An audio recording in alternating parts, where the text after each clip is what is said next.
Hello, welcome everyone again to this mathematics class. And today we're going to be looking at the beginning of calculus.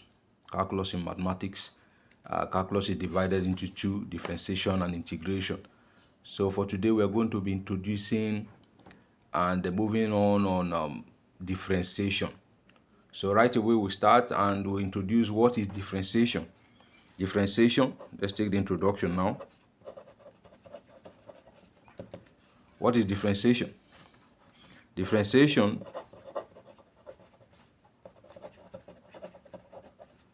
is simply defined as finding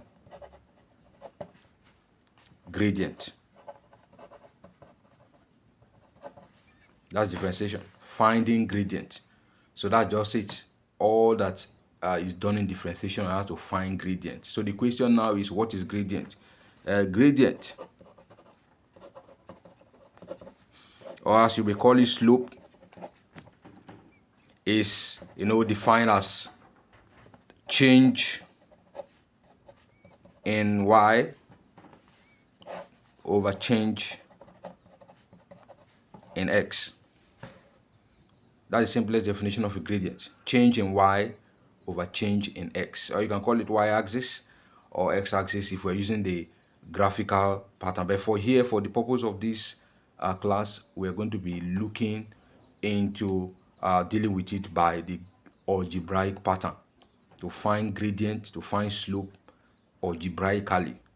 You understand that? So that's what we're doing, and you just have to follow and you understand differentiation in a very, very short time and a very, very smart way to deal with differentiation algebraically. So differentiation simply means finding gradient. And what is gradient? Gradient or slope means change in y and change in x. And for this now, mathematically, in differentiation, mathematically, change in y is defined as dy, delta y, change in y. Then over change in x also dx. So dy dx, you would have heard about that, dy over dx. That is what differentiation is all about. You have to find the change in y, change in x, and mathematically it is stated this way: dy over dx. That's the change in y over change in x, dy over dx, dy over dx. So that's all about differentiation. For you to know, differentiation is finding gradient, and gradient is changing the y-axis or changing y, or changing the x-axis or changing x. That's all. That's the concept of differentiation. So anytime you're finding the change in y over the change in x, you know what you're simply doing is you are differentiating. You're doing differentiation. So for the purpose of this very class or this very video, we're going to be looking at the first three rules. Three rules to guide you in doing differentiation in a very smart way. Three rules we're going to be doing, and so we're going to look at them. We're going to be looking at them right away. Rules, to dealing with differentiation. Now we'll look at rule number one. The rule number one, states that if y equals c,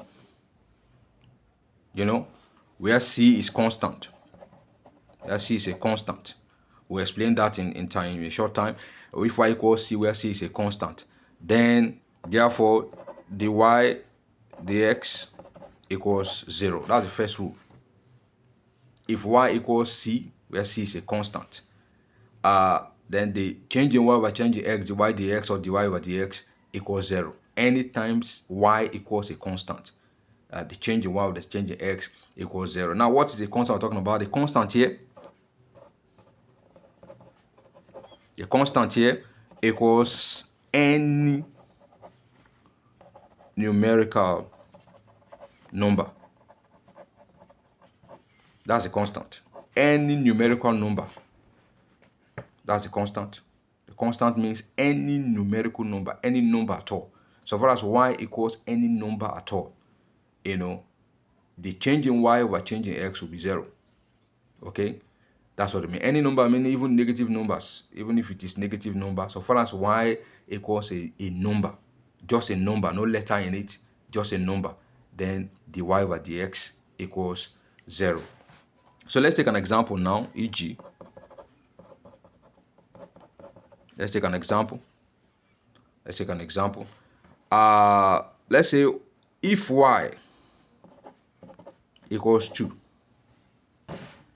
if y equals 2, find the y dx. If y equals 2, find the y dx. And what is simply the solution to that? We all know the rule is if y equals a constant, 2 is a constant, there's no letter to it. So far as there's no letter to a number, that number in mathematics is seen as a constant. So if y equals just a number, then dy dx equals 0. That is the rule. Please get this very, very, very importantly. If y equals 2, that's a number, dy dx equals 0. Any number at all.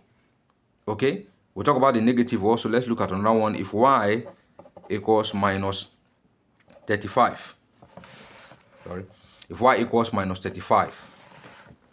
If y equals minus 35, then what is dy dx? If y equals minus 35, what is dy dx? Let's find dy dx. If y equals minus 35, find dy dx. And so by that rule again, so far as it's a number, there is a minus 0 is 0. So far as the y equals a number, then therefore the y dx equals 0. Any number at all. Okay, in differentiation you will always be given a value y equals to a particular either polynomial or a group of letters, mainly y, mainly x, and then with some numbers or powers raised, like that.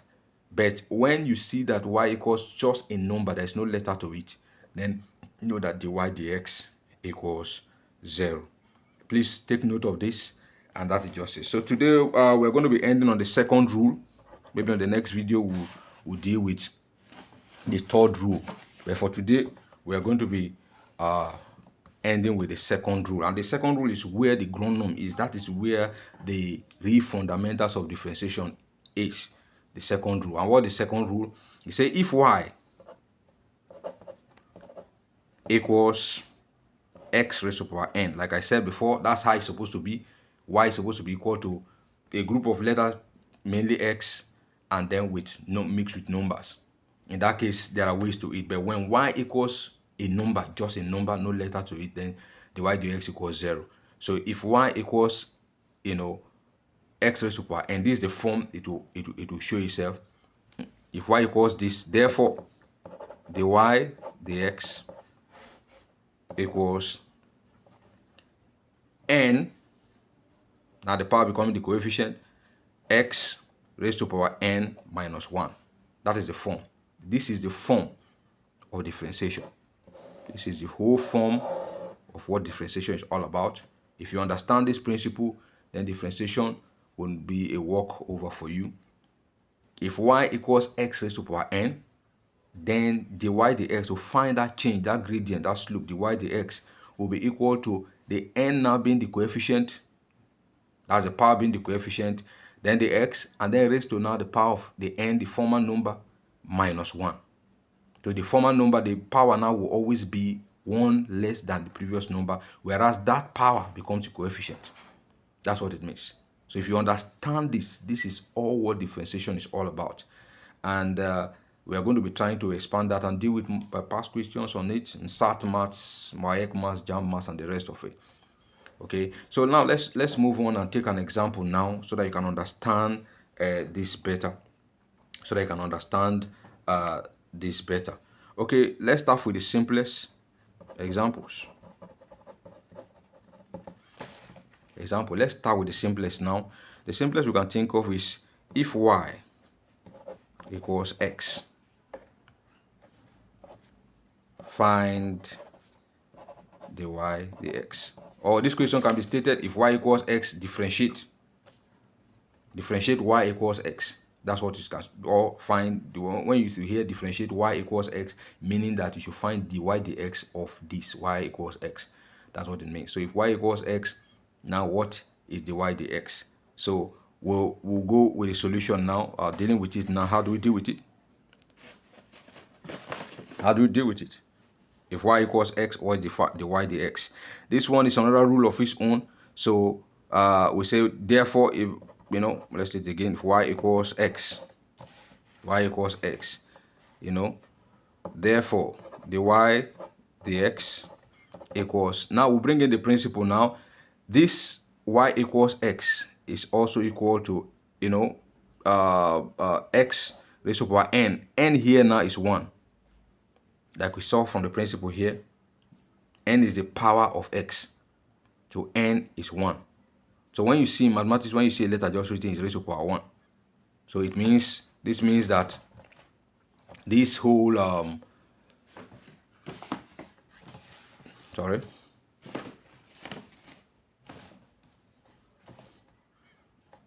this means that x is raised to power 1. That's what it means. In mathematics we'll write it, but here we'll just write it. That means n is equal to 1. And from this principle we see here, the y dx is equal to n. That's n is equal to 1. You determine the n first. N equals 1. So it's nx raised to power n minus 1.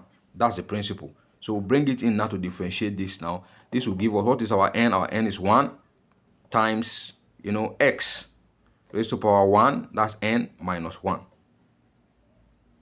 We are seeing it there.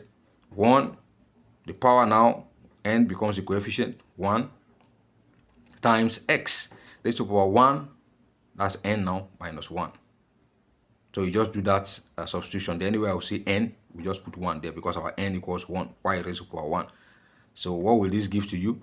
This will turn to, 1 times anything is that thing. So we just remove the 1 and put x raised to power 1 minus 1.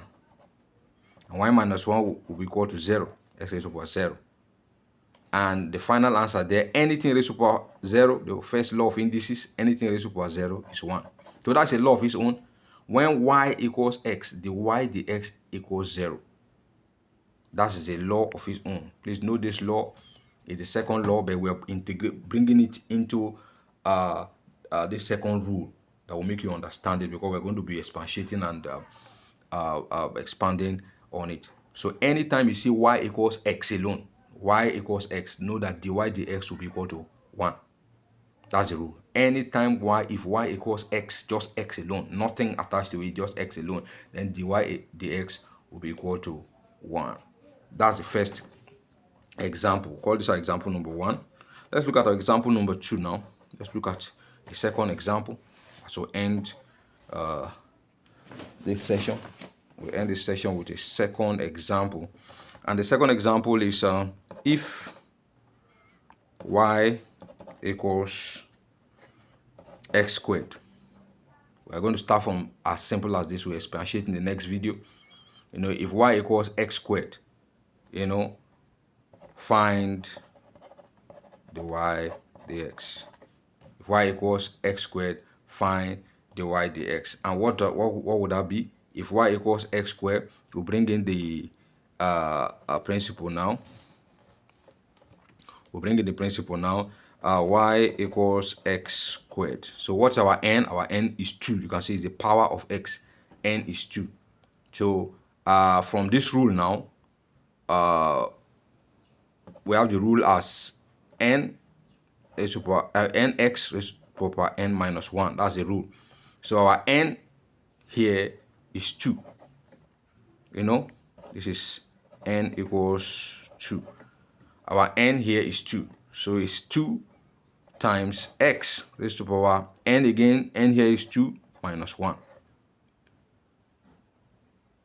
Alright, 2 minus 1.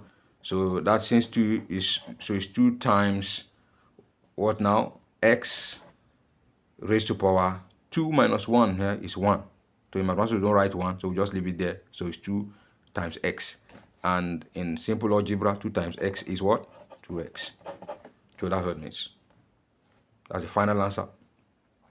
If y equals x squared, x raised to power 2, then our n is 2. N is the power of x. N is 2. So bringing it to that differentiation formula, it will be nx raised to power n minus 1. So put 2 wherever we see n, and that will give us that 2 times, that's this n now, times x raised to power n here is 2, so we'll put 2 here minus 1. So 2 times 2 minus 1 is 1, and anything raised to power 1 is that thing. That's second law of indices, and that will give us 2 times x. 2 times x now is 2x. So that is just, so we'll stop here for today, for this first introduction to differentiation calculus. We're going to stop here for today. You follow up our next or forthcoming video. We're going to expatiate more. This is a second law. There is a third law where there is a coefficient of x. Here, the coefficient of x is 1. That's for this rule. But the second rule is like this, but that one, there's a coefficient of x. We'll introduce it in the next video as we continue expatiating on differentiation. So understanding this now makes you understand. We'll continue with, after the third law, we'll be dealing with polynomials, differentiating polynomials. Here we're dealing with very simple format here, but we're going to be dealing with polynomials from our next video after we deal with the third rule. So this is it for today. But I will not leave you just like that. We'll leave you with a word from our Lord Jesus Christ himself in John chapter 8, verse 12.